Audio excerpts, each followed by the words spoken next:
नमस्ते, मी सौ वंदना तरकसे स्व अनुभूतीमध्ये आपले सहर्ष स्वागत करत आहे। आज आपण बघणार आहोत की गणेशोत्सवासाठी मातीचीच मूर्ती का करायची।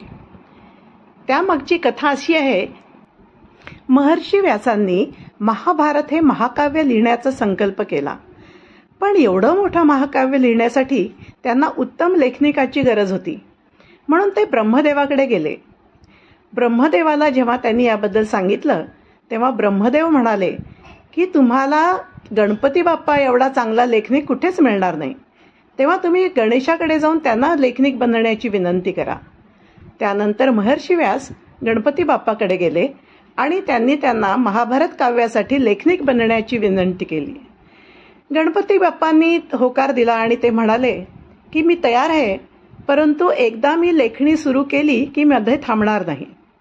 मग व्यासांनी सांगितलं की ठीक आहे, पण मी जे काही सांगतोय त्याचं व्यवस्थित आकलन झाल्याशिवाय तुम्ही पुढे जायचं नाही। आणि गणेश चतुर्थीपासून महाभारत लिहिण्याचा श्री गणेशा झाला। सलगच्या बैठकीमुळे गणेशाच्या शरीरात उष्णता वाढू लागली।